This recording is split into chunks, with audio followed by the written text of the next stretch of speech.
thought of the majority of urban dwellers is that they cannot possibly afford to buy a home due to price, cost, credit issues. Just remember that 52.6% of Philadelphians were homeowners in 2015. Believe in the possibility that you can own a home. Okay? Now, my name is Monica Wright. I've been a realtor for the past more than 25 years. I've probably been a realtor for like 27 years. And I have a community group that does real estate investing. I used to own 4 daycares, and that's how I first got into real estate. And I bought the buildings and I put daycares in each of my buildings.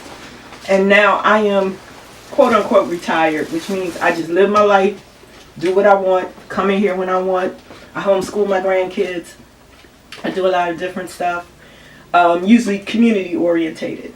Okay, I do a real estate series, and I call it Keeping It Real Estate. Okay, so just keeping it real about how real estate impacts us. Okay, I had 5 kids. I had bad credit. I was on Section 8, and I got my real estate license. And I said, there was a point in time when me and my kids were living out of my car. I was moved from Jersey to Philadelphia. My Section 8 house didn't pass the inspection. I had all my stuff in the U-Haul truck. And they said they weren't coming back to re-inspect for 30 days. So I spent 30 days in a car with 5 kids, laundry in the back, sitting in the park with the 2 little ones while 3 went to school for 30 days. And I said, I will never, ever be homeless again. And what I did, because I had my real estate license, I remember I was working for Dunphy Sells Real Estate, which back then, there was a point in time in Philly where you could be on SSI and buy a house, okay?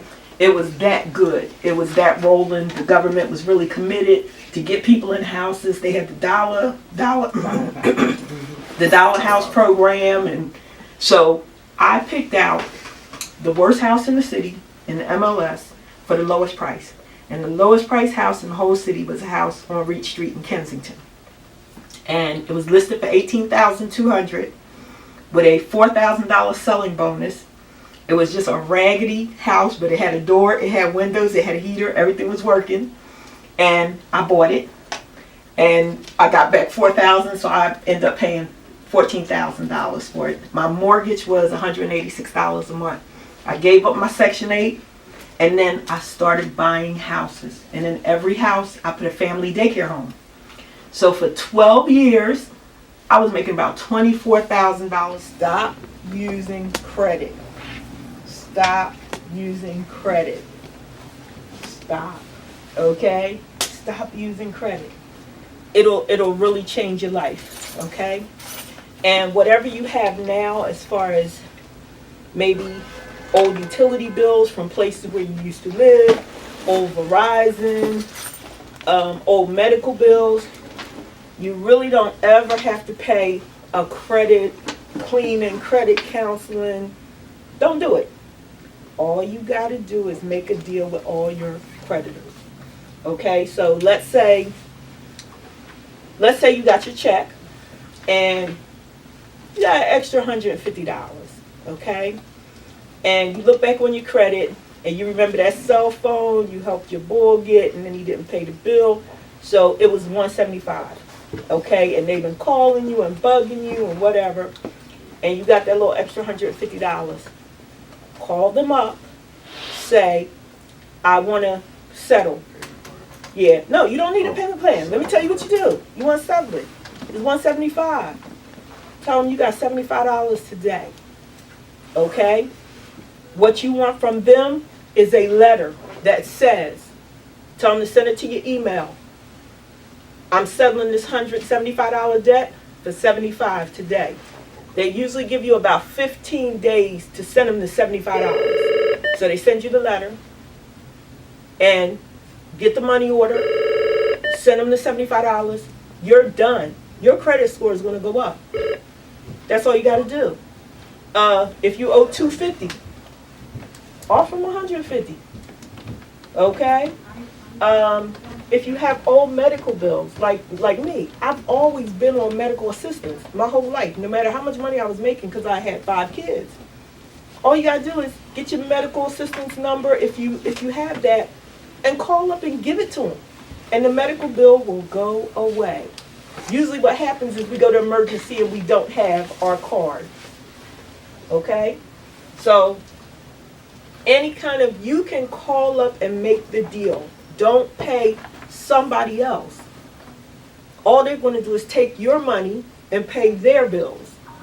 You dig what I'm saying? So if somebody wants to charge you $50, $75 for credit repair a month, you can do your own credit repair. Just call up the creditor and make a deal with them.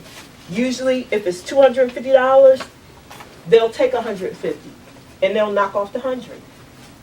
Okay? If you owe $150, usually they'll take $75. Okay? Sometimes they have a percentage, but it's never the whole amount. Now, my daughter cleared up all her credit with just one paycheck. You know, she just was really committed to go ahead and get it done, and she made a deal with every credit card, an old Verizon bill and all that, and got it done, and she said her credit went up. She has the Credit Karma app, which she said is free. Yeah, it went up like 13 points as she paid each of those bills off. So definitely do that. That's all you have to do. Where could you get like a list, or like where would you be able to tell, like, all right, this is everything that I owe from you? Okay. Every person is entitled to a free credit report once a year. But the internet is so sneaky, so you got to be a little careful. Look up the one, is it called Free Credit Report or something? FreeCreditReport.com. Yeah, but read before you do whatever they say. Okay, they shouldn't have asked you for a credit card or anything like that in order to give you the information that you need to get a copy of all three of your credit reports. And I know that the right site that you go to, they ask you a series of questions about debt and mortgage and things like that you might have had, and sometimes they'll send it right to you in email. Yeah, you'll get access to all your credit reports. So let me start you guys off, because you didn't hear the introduction or anything. I didn't talk about much, and I could probably knock it out in 1 minute, and then I'd like to know who you guys are. But I'm Monica Wright. I've been a realtor for about 27 years. I try to teach everybody you don't have to have money, good credit, or anything, at least in the city of Philadelphia, to eventually own. All you need is a plan, okay? We got to remember that things are drastically changing. Philly is like the wild, wild west, okay? When people went across the west, people started farms, people started banks, people started stores. They looked at the community and said, how can I serve it? When I got my building in Kensington, the first thing I did was I got my family daycare home license. So now I could stay home. I was making, my first family of clients, the girl had 5 kids. They were paying me $3,000 a month to watch her kids. You know what I'm saying? It was the first time I ever got $3,000. That was like 20 years ago. I was like, oh my God. I thought, and it rose till I was making $24,000 a month. You can look at properties and try to think, what can you do to work from home to generate money? And to give you a brief story before I said I was going to stick to my agenda here, but I have a real estate investing group, and I know you probably seen me talk about it online. We have invested $10,000 in this house on 48th Street. And I keep looking at it, and I said, it has a driveway and it has a front porch. A small family could, if you divided the first floor and use the living room, put a kitchen in it, and you have access to the 3rd floor. You got your bedrooms, your bathroom, your kitchen, your sitting area, and the porch. Then in the back, you put a door and some type of business, massage business, essential oils, hair, whatever, and you could still have a small little loft area where you come in the dining room kitchen. So you could have a single person or a family with a business, and you could just walk around the driveway and use that. Burn sharing different issues and concerns. I'm finding so many different mentalities today. It seems hard. It seems challenging. I don't say hard because the only thing hard is the concrete that we walk on. Everything else is a challenge.